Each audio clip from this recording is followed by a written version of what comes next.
Hello and welcome to Gefet and the Daf. I'm Yael Shimoni, bringing to you together with Hadran and Yeshivat Drisha, learning Iyun and your BQ Daf Yomi, and we're after Hanukkah. Zot Hanukkah is just over. This Friday is the first Friday, the first day after Hanukkah, and we want to continue the light of Hanukkah into the entirety of the year. And we will be learning something that is connected to Hanukkah because, as we all know, Hanukkah is about the menorah of Bet Mikdash, which is a symbol of wisdom, of the light of Torah, of the wisdom of Torah. As we know, harotze leachkim yadrim, one who wants to be wise should go to the south where the menorah is. And today we're going to be learning a small iyun about the wisdom of the Sanhedrin. And Be'ezrat Hashem, learning about the wisdom of the Sanhedrin, the wisdom of the Torah, we can connect and continue the lights of Hanukkah into the darkness of the winter ahead of us. Be'ezrat Hashem. So we're in Daf Yud Zayin Amud Aleph and Amud Bet. Sugya talks about who are the people who are able and who are supposed to be in this Sanhedrin.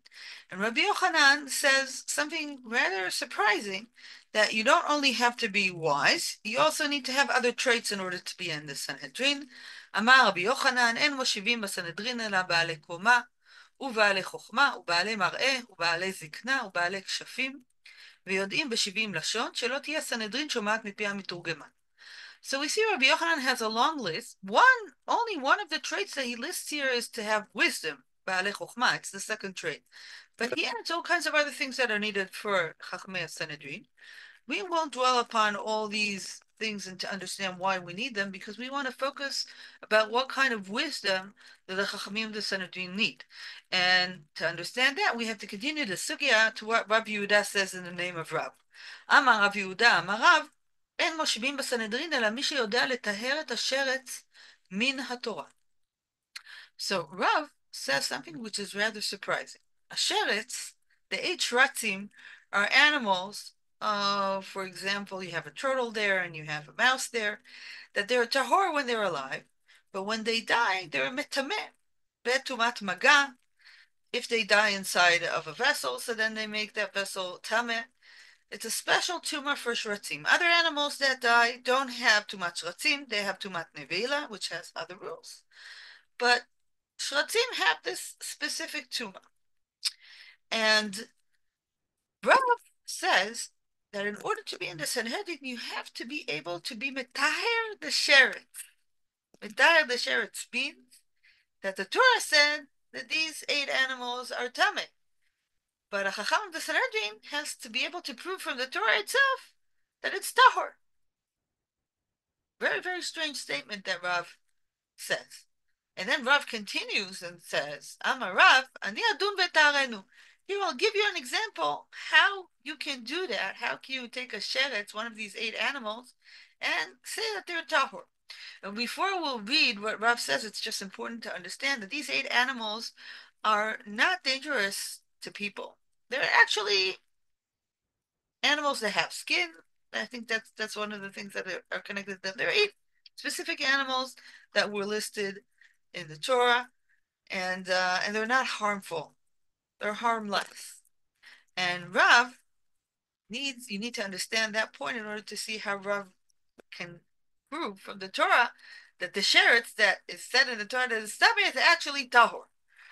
ומה נחש שממית ומרבה טומאה טהור, שרץ שאינו ממית ומרבה טומאה, אינו דין שיהיה טהור? ולא היא מידי דהבה עקוץ בעלמא. Okay, so in order to understand what Rav did here, how did he metaher the sheretz, let's get some help from Rashi.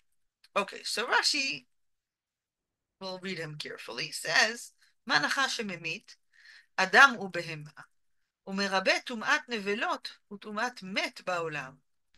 הרי הוא טהור כשהוא מת, שאינו בכלל שמונה שרצים. Rashi says, a snake kills. He kills man, and he kills animals. And a snake that kills so many different beings in the world creates 2 kinds of tumah. The snake has an ability to create tumat mit when he kills a man. And he also has an ability to create tumat nevela when he kills a behemah. So a nachash is a creature that creates tuma in the world, a lot of tuma. So how does that help us? Let's go back to what Rav said. ומה נחש שממיתו מרבה טומאה טהור? sheretz שאינו המיתו מרבה טומאה, אינו דין שיהיה טהור? Rav here does a kal v'chomer. He says, a snake is tahor. He's not one of the eight shretzim. But he creates a lot of tuma in the world. So obviously the snake has to be more tameh than anything else because he's harmful and he creates a lot of death in the world, and he's the one who creates tuma in the world. And still, when the snake dies, he's not a sheretz, he's tahor. So kal v'chomer, the shratzim, which don't create tuma in the world because they're harmless, are supposed to be tahor. They're less of a tuma agent than a snake, and if a snake is tahor when he dies, so also the shratzim are tahor when they die. Continues Rashi and says, Velohi. He explains how the sugya ends. Velohi, lav kal v'chomer. דאין זה חומר. אם הוא ממית ומרבה טומאה, שהרי כמו כן יש קוצים שממיתים ומרבים טומאה והם טהורים. Rashi explains the end of the sugya. The end of the sugya answers Rav's kal v'chomer and says, Rav, this is not a good kal v'chomer because not only a snake can kill people and animals, also rocks and plants, kotzim, thorns kill people. The world is a world of death. And you don't have to be a living animal in order to create death in the world. Also, you can be a stone, you can be a rock, you can be a piece of wood, you can be a thorn. And of course, that thorns and woods and pieces of rock are tahor because they're part of the world. And still, they're agents of tuma. They create death in the world and they're tahor. So that proves that this kal v'chomer is irrelevant because the fact that somebody creates death in the world has nothing to do with tuma. So the whole kal v'chomer was built on the fact that the snake creates death in the world, and the sugya says the snake is no different than a thorn. So now, with Rashi, we deciphered the sugya, and we have a lot of questions left to ask. Why is a chacham of the Sanhedrin supposed to do such a strange thing? To go against the rules of Torah and to prove that the Torah is wrong? And why did Rav give this strange example, a kal v'chomer, which is actually irrelevant and doesn't do anything because it's a bad kal v'chomer? So this is a pretty strange sugya. Just to make the point even stronger, let's look at a different sugya, which is a makbilah to this sugya, a sister sugya in Eruvin. Eruvin daf Yud Gimel Amud Beth. If you look in Masoret HaShas or if you look in Rabbi Akiva here on the daf, he'll show you that this is another sugya that we should look at. And in this sugya, we also see the end of the sugya is mamash one-to-one, our same sugya. You can look at the end. There's one difference. Instead of Rav, we have Ravina. Amar Ravina, אני אדון ותארנו, מה נחש שממית ומרבה טומאה טהור, שרץ שאין ממית ומרבה טומאה לא כל שכן, ולא היא מעשה כותבי עלמא כאביד. ממש the same sugya, almost the same wording, only differences between Rav and Ravina. But here, if we look at the sugya in Eruvin, it stresses the question that we had, that this chokhmah that Ravina is trying to do and that Rav is trying to do doesn't sound like such a good chokhmah. Let's go to the beginning of Eruvin. At the beginning of Eruvin says that the one who was most chacham and could do these things was Rabbi Meir. But even though Rabbi Meir was so wise, halacha was never pasking according to him. Let's see what the sugya says. Amar Rabbi Yacha bar Chanina, גלוי וידוע לפני מי שאמר והעולם שאין בדורו של רבי מאיר כמותו. ומפני מה לא קבעו הלכה כמותו? שלא יכלו חבריו לעמוד על סוף דעתו. שהוא אומר על טמא טהור, הוא מראה לו פנים. על טהור טמא, הוא מראה לו פנים. תנא, לא רבי מאיר שמו, אלא רבי נהוראי שמו. ולמה נקרא שמו רבי מאיר? שהוא מאיר עיני חכמים בהלכה. So the beginning of the sugya says that Rabbi Meir was one of the greatest rabbanim of all. And everybody knows that, including God. But still, halacha wasn't asking according to him because he could say, and what is tameh? He would say it was tahor, and what is tahor? He would say it was tameh. And the sugya continues and says, maybe he wasn't passing halacha, but he would be enlightening the eyes of chachamim in halacha. He could not actually say the halacha, but he helped other chachamim say the right halacha. Continues Rabbi Abahu, אמר רבי אבאו, אמר רבי יוחנן, תלמיד היה לו לרבי מאיר וסומכוס שמו, שאומר על כל דבר ודבר של טומאה 48 טעמי טומאה, ועל כל דבר ודבר של טהרה 48 טעמי טהרה. So Sumchus, a student of Rabbi Meir, also could give many טעמים of tum'ah and tahara, and continues the sugya and says, Tana, תלמיד ותיק היה ביבנה, שהיה מטהר את השרץ ב-150 טעמים. A great Talmud was in Yavne that he could take the sheretz and make a Torah in 150 kinds of te'amim. And then Ravina says, and I'll do the same, and that's the Kal V'chomer of Rav. So when we read this sugya in Eruvin, and we look at the sugya here in Sanhedrin, there's a very big question that arises. Is this chokhmah, which is described here, the ability to be metaher the sheretz, such a good chokhmah? What does it give us? Maybe it just confuses us. Maybe it just creates somebody who can't be pasking halacha.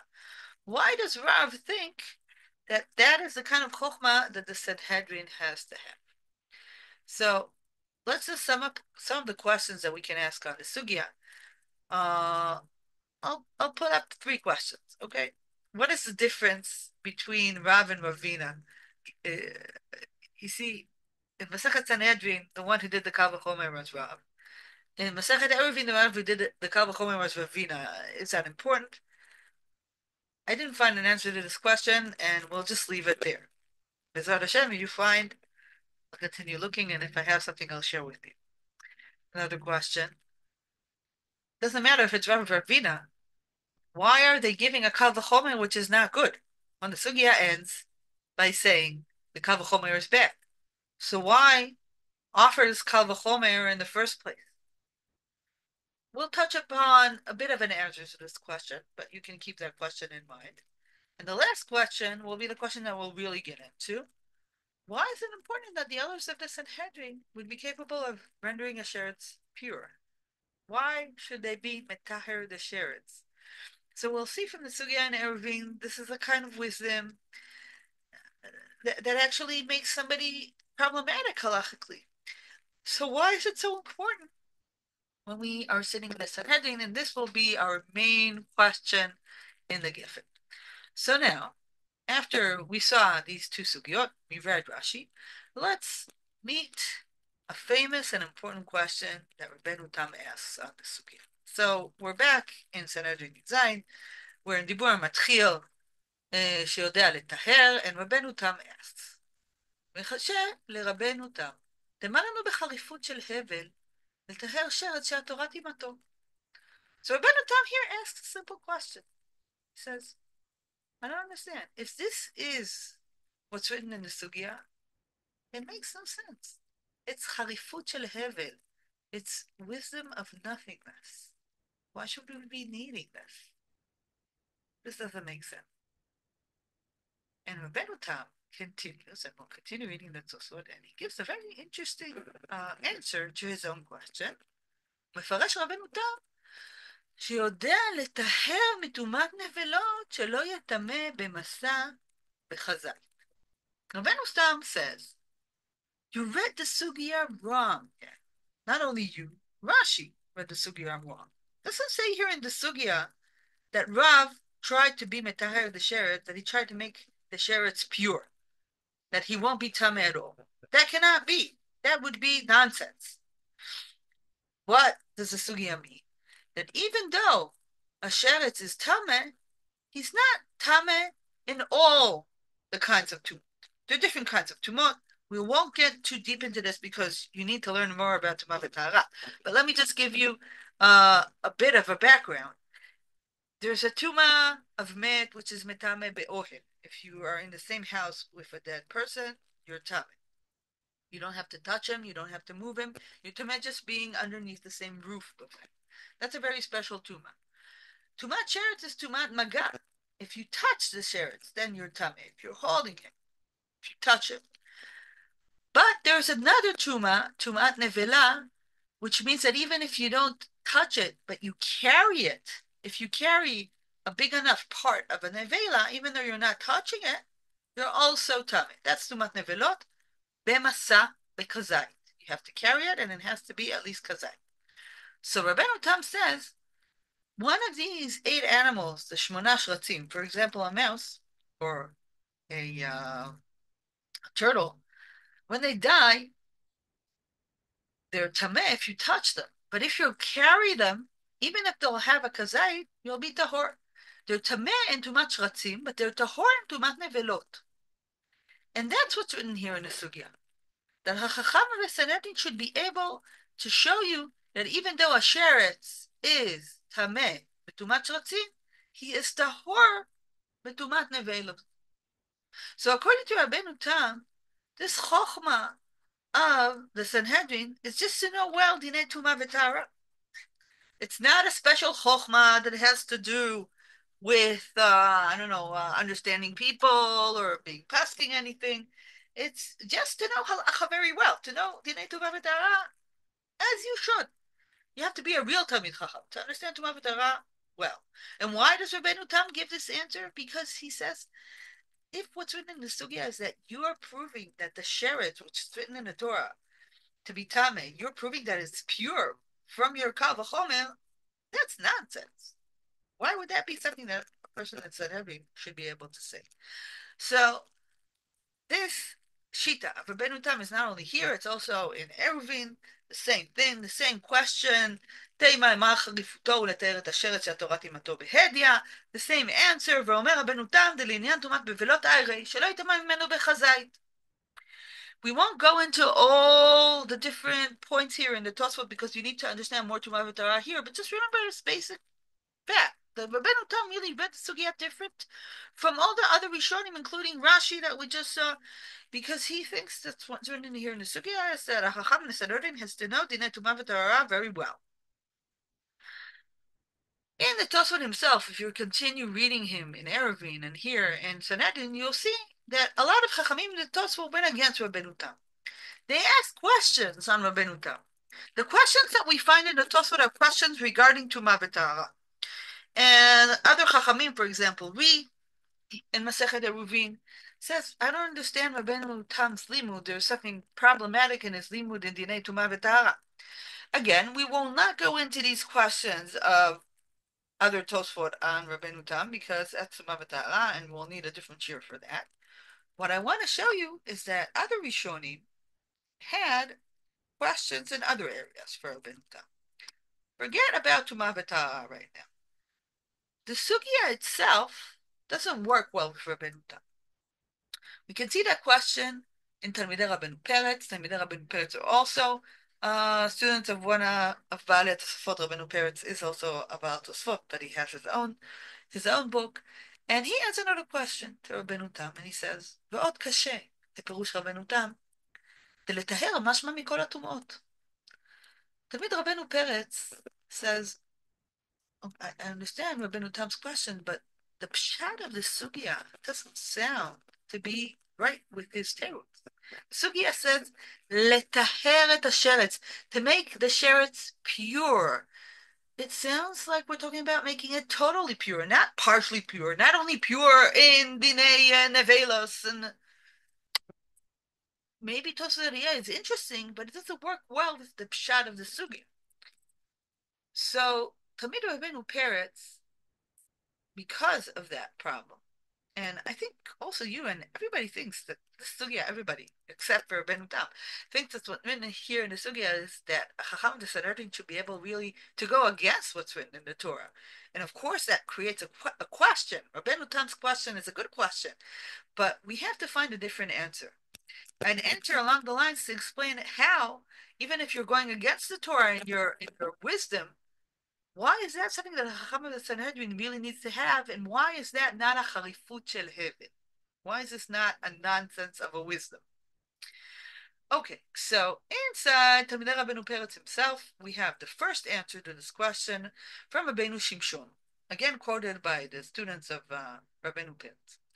So Rabbeinu Shimshon says, לכן נראה לרבנו שמשון, אני אדון ותערנו, אם לא היה כתוב בתורה שהוא טמא, אלא שטימאתו, אין טעם בדבר, אלא חוק גזירת מלך שטימאה את השרץ, ולבישת כלאיים ושעטנז.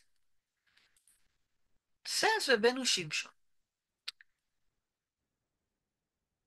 when a Chacham of the Sanhedrin reaches a Sanhedrin, he should be able to understand that his logic would not help him reach the same conclusions that the Torah reached. That sometimes there is a contradiction between human logic and the Torah. 3 examples, says Rabbeinu Shimshon, shatnez, kilaim, and sheretz. There are chukim in the Torah. There are things that don't make sense. A chacham in the Sanhedrin has to understand that not everything in the Torah makes sense. And continues to be the Rabbeinu Peretz and says, I can prove this from the Yerushalmi. The Yerushalmi in Sanhedrin, Perdag Halacha Aleph, has also a sugya which is very, very similar with slightly different wording. There it says, Talmid Vatik Alo LeRabbi Meir dehava mekata Torah de Sinai. Rabbi Meir had such a great sugya that he could take the Mount of Sinai and break it. Perush, מתוך חריפות העושר קלין חמורים לטמא מה שתיארה התורה וכן להפך, והתורה שמטמאה חוק המלך וגזרה. So says to me the Rabbeinu Peretz, the Yerushalmi here says that indeed a Talmid can, a strong Talmid, will prove with his logic against the Torah. But what makes him a Talmid Chacham that is worth for the Sanhedrin is to understand that even though his logic makes him think X, he has to submit to the rules of the king, the Gzerah, the Melech, to the Chukim, and do Y because that's what the Torah said. So that's the Shita of Rabbeinu Peretz, and what he says, this is not a nonsense idea. This is dafka, a very, very important point for a Chacham of the Sanhedrin. An elder of the Sanhedrin must bend himself to the degree of the Torah, even against his own intuition. Real wisdom is understanding the limits of the intellect. We do not understand anything. We don't understand everything. Many things are logical, but sometimes they're not. And a Chacham of the Sanhedrin has to be able to bend his head to the Chukim of God. So that's Rabbeinu Shimshon's answer to the reading of the Sugya. Indeed, everything that Rab says is really just logic, but the Torah is against it, and that's fine. And a Chacham of the Sanhedrin has to understand that. Now I want to look at a very, very different answer to the same question. As you see, I think it's a strong machloket, which is very interesting that in this question, there will be a machloket. Let's look at the Meiri. The Meiri here in the Daf Yud says, דרך הפלגה אמרו, אין משיבים בסנהדרין אלא תלמיד חכם היודע לתאר את השרץ. First he says, this is not really what you need to be in a Sanhedrin. It's just a manner of speaking. But what does this manner of speaking mean? Says the Meiri, ויראה לי בפירוש דבר זה, שמראות הקלות יוצאות מדורותיהן מאיזה דין תורה, יצאו לחדש דינים, להוסיף ולגרוע להוראת שעה, וליתן סמך לדבריהם מן התורה. The Meiri says something very, very different than Rabbeinu Shimshon. He says, sometimes, or let's say it even stronger, in every generation, there might be a reality that causes the rules of the Torah themselves to create problems in the world, takalot, bad things. Din Torah might be good in its time and create a serious problem in a different time. The Chachamim of the Sanhedrin have to be able to realize there is a problem because of Din Torah, and then to be mechadish dinim, lehosif v'ligora, to add and to take off, lehorat sha'ah, in their time. Chachamim of the Sanhedrin should have the ability to help the Torah work in different generations, and then they create short-term halachot that are meaningful only to their time in order to render the Torah to do right in their time of life. And, says the Meiri, they have to give a smach, the divreim from the Torah. They need to prove the differences they made in halacha from the Torah itself.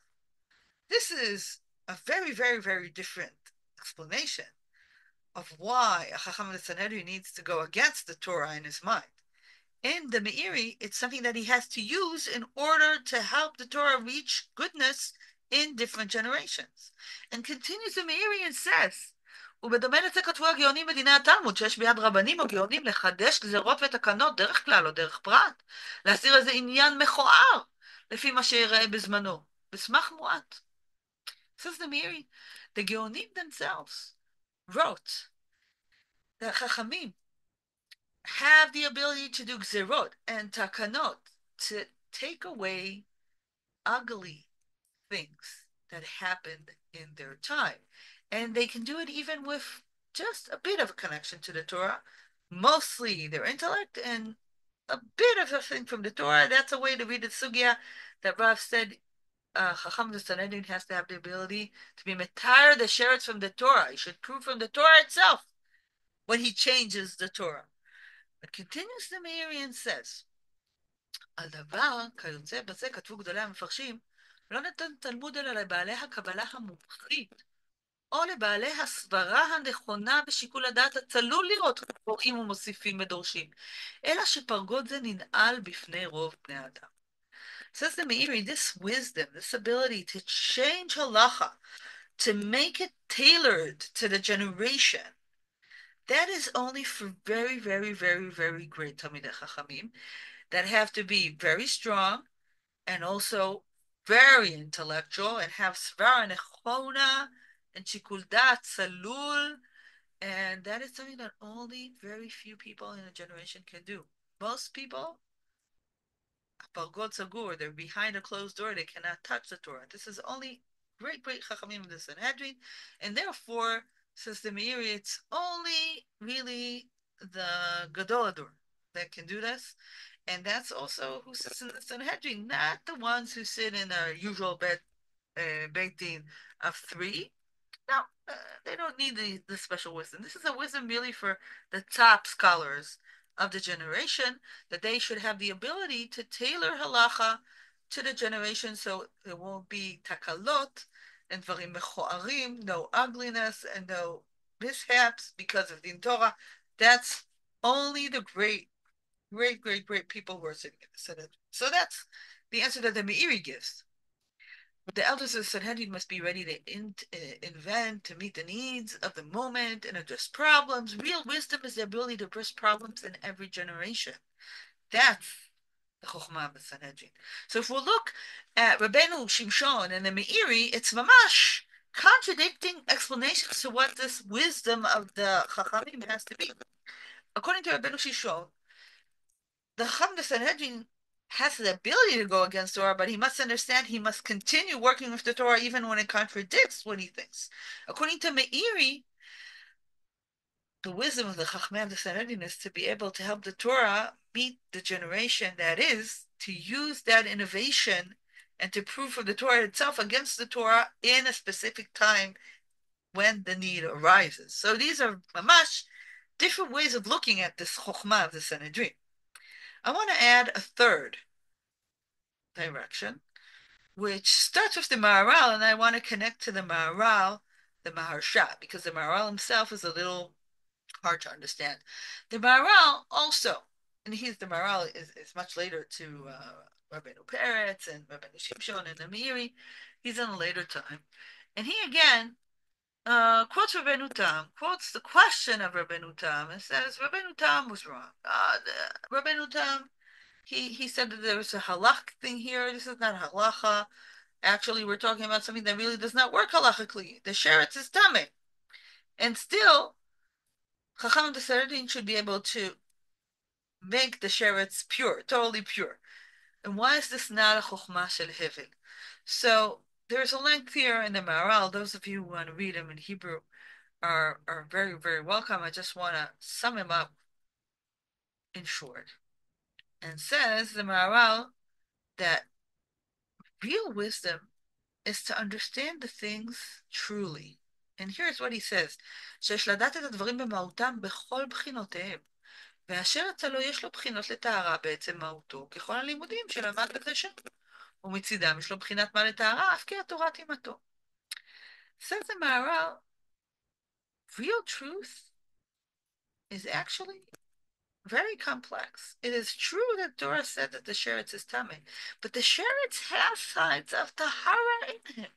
In order to understand that truth is really complex, he gives us a mashal, a metaphor. And he says, do you know the four different substances of the world that Aristotle says? The Maharal uses them a lot. fire, water, air, earth. Those of you who are interested in how do you call it, Avatar. So then they have these fire, air, water, and earth. So the Maral and also a lot of other rishonim and acharonim who took from Aristotle use these in a way of metaphoric ways and also in ways to understand all kinds of issues in the world. And here the Maral gives us a metaphor, and he says, if we look at a piece of wood, so what is it made of? Is it more earth or is it more air? And he says that's a machloket between people. Some people say it's air. Why do they say it's air? Because wood doesn't sink when you put it on water; it floats. So that proves that it's air. And other people say no. Wood is not air. Wood is dirt. It's earth. Why? Because when you burn it, you're left with pieces of earth in the end. So what is wood? Is it more air because it floats, or is it more earth because when you burn it, then you have this residue? Says in Maharal, the truth is it's one part of it is air, part of it is earth. It's hard to put the finger on it. A wise man will know that it has two sides to it. And the same thing goes to the sheretz, says the Maharal. The sheretz himself really has signs of tuma, has signs of Torah. A wise man has to understand the complexity of the sheretz, that a sheretz is not all tamid, that a sheretz really does have in itself sides of tahara. And that is truth, says the Maharal. That is not heaven. That's really the way truth is. Now, the Maharal, as opposed to the Meiri and Rabbeinu Shimshon, that explain to us how does this help a Chacham of the Sanhedrin? Why is it important for him to know? How does it change his conduct? Right, Rabbeinu Shimshon said that he will understand that he has to sit down in front of Torah rules, and according to the Meiri, it will give the great people of the Sanhedrin the strength to tailor the Torah to fit each generation when the need arises. So we understood that. But the Maharal here remains very, very unclear to why is this so important for Chacham of the Sanhedrin. So I want to look at the Maharsha and offer that maybe the Maharsha will help us understand the Maharal. So the Maharsha has just a very, very short commentary on this, and he says one sentence. לטהר את השרץ, עניינו, שאין מושיבים בסנהדרין אלא שיוכל ללמד זכות לחייו. Says Maharsha, the people who sit in the Sanhedrin have to be able to look at somebody who is chayav in something. He's bad, he's evil, he did a sin, he's chayav, and they should look for a zchut for him. The taher, the sheretz, is a metaphor. It's a metaphor to being able to look at something that seems to be totally tamei and still find a way that is also tar. What does the Maharsha mean? And why do I think it's a way of understanding the Maharal? So let me explain. The Maharal said that real truth means that things aren't what they seem. You can't just see one occurrence in something and then say that everything is the way you saw it, that contains the whole truth regarding the object that you're trying to understand. That is true also regarding people, also people who have sinned. According to the Maharsha, if you have a sinner, if you have somebody who's chayav, even chayav b'dinei nefashot, a man in the Sanhedrin has to see sides of goodness in him, to find him a zchut. And the only way that you can find a zchut to someone who's chayav is if you deeply understand what the Maharal said, that reality is indeed complex and things aren't always what they seem. And even if something happened and you can actually prove that something went in one direction, doesn't mean there is another option somewhere in the background, and maybe there's a higher understanding of the situation. So again, I'm offering the Maharsha as a way to understand the Maharal. Anyway, we look at it, what I'm sure of is the Maharsha has proof from the Yerusha. Let's look at the sugya that was already quoted in Talmidei Rabbeinu Shimshon, the sugya, our sugya in the Yerushalmi. So in our Gemara, this Gemara is in Perek Aleph. It's the end of Perek Aleph, as you all know. In the Yerushalmi, a very similar Gemara is not in Perek Aleph, it's in Perek Dalet. Perek Dalet talks about two different kinds of rulings. אחד דיני ממונות ואחד דיני נפשות בדרישה וחקירה. That's the Mishnah, Perek Aleph. You have דיני ממונות, you have דיני נפשות. They have similarities in the rules, but there are differences. What are the differences? דיני נפשות. דיני ממונות בשלושה, ודיני נפשות ב-23. דיני ממונות, you don't need a Sanhedrin. You can have just 3 people, basic. דיני נפשות, you need a Sanhedrin. 23 at least. דיני ממונות, פותחים בין לזכות בין לחובה. דיני נפשות, פותחים לזכות. Okay, so that is the Mishnah that will open Perek Dalet Bezrat Hashem. We'll be getting there pretty soon. And we see that in דיני נפשות, dafka when somebody is chayav, mita, and that's why he's being brought in front of the Chachamim, and that's why you need a Sanhedrin. The first opening of the discussion has to be to find a zchut, a favor to this chayav person. And here is the Gemara that is very, very similar to the Gemara that we've just learned. אמר רבי יוחנן, כל שאינו יודע לדון את השרץ ולטהרו ולטמאו 100 פעמים, אין יכול לפתוח בזכות. Rabbi Yochanan says, a person who has to be לפתוח בזכות, how will you know? How will you know that that's the kind of person you need if he can prove that the sheretz is pure? So proving the sheretz is pure is really here a metaphor to taking somebody who's chayav and finding a zchut for him. And here we see the Gemara ends, אמר רבי תלמיד ותיק היה לו לרבי מאיר והמתר את השרץ ומטמאו 100 פעמים. And here we have the קל וחומר, only here רבי ינאי says it, כיצד דנים את השרץ. אמר רבי ינאי, מה עם הנחה שמטהר טהור? עכבר שאינו ממית אינו דין להיות טהור, או לחילוף, עכבר שאין ממית טמא, נחה שממית אינו דין להיות טמא. So here we have another Gemara again, showing how we're looking at the snake who creates death, looking at the sheretz, chabar, that doesn't create death, doing the kal v'chomer, proving that the sheretz is tahor. But here we have the context of finding a zchut to somebody who's chayav mita. And that is the context of where you need a chacham of the Sanhedrin. So let's sum up what we saw. What is the chokhmah of the Sanhedrin? What's written here in the sugya? So Rabbeinu Tam, he is exceptional. He thinks that the sugya doesn't really mean that you take the sheretz and say that it's pure from the Torah. No, Rabbeinu Tam says that's nonsense. What we're talking about is the Chacham and Sanhedrin has to know Tumah v'Tara well, and he has to know halacha well. That halacha is sophisticated and it's hard. And if something is tameh, it doesn't mean it's tameh in every way, and there are different kinds of tumah. And you can also say that as a metaphor to halacha.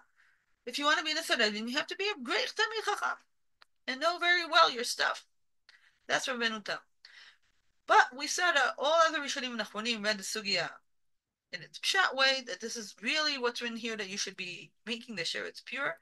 And we saw what seemed to be a machloket between Rabbeinu Shimshon and the Meiri. Why is this important? According to Rabbeinu Shimshon, it's important because the Chacham of the Sanhedrin has to understand that even if he has a logic, he has bottom line to obey the Torah rules, even if he doesn't understand their logic. And according to the Meiri, the Chacham of the Sanhedrin needs to be able to see that there's a problem in Torah in his day and age, that he will find ways to help Din Torah not do something ugly or problematic in the world, even if he says something that is against the Torah, but to prove that it's connected to the Torah. So that was Rabbeinu Shimshon and the Meiri. And then we saw Maharal talking about complexity in life, and I offered to understand the Maharal with the words of the Maharsha, that the Chacham of the Sanhedrin has to find a zchut for somebody who's chayav. In order to do that, to find a zchut to somebody who's very, very chayav, you have to understand the complexity of reality. And that's a metaphor to that when you're saying to make the sheretz pure. So again, I'm summing up. An end of the Sanhedrin, the Chokhmah of the Sanhedrin is to bend themselves to the decrees of the Torah, even against its own intuition. Real wisdom is understanding the limits of the intellect. That's Rabbeinu Shimshon. The elder of the Torah must be ready to be inventive and to address the moments and the problems of his day and age. Real wisdom is the ability to address problems in every generation. That's the Meiri. And we have the Maharal and the Maharsha, that the Torah includes many contradictory elements, and the world is complex, and a wise person is able to hold these contradictions because real wisdom is the ability to understand complexity. And what we understand is that a way to be finding a schut to the chaya, the way the Maharsha explained it, and Rabbeinu Tam, which says he didn't understand the sugya. The sugya is talking halacha. An elder of the Sanhedrin must have a command of difficult halachot. So today we really looked at four different ways of understanding what the chokhmah of the Sanhedrin is and what chokhmah of the Torah is. Is it knowing halachot? Is it knowing the complexity of life and being able to look at somebody who's chayav and to find a schut? Is it a way to understand that our intellect is just our intellect and God is much more than that? Or is it a way to help Torah find a way to do good things in every generation? And maybe all of the above. So I hope our learning is taking the light of the menorah, the wisdom that God gave man, the connection between us through the Torah to God. We were lighting the menorah. I hope that we will light our minds, be me'irot, our eyes in halacha, and to try to really dwell on the hope that Be'ezrat Hashem will be able to have the Sanhedrin back and to find this wisdom in our day and age. Be'ezrat Hashem.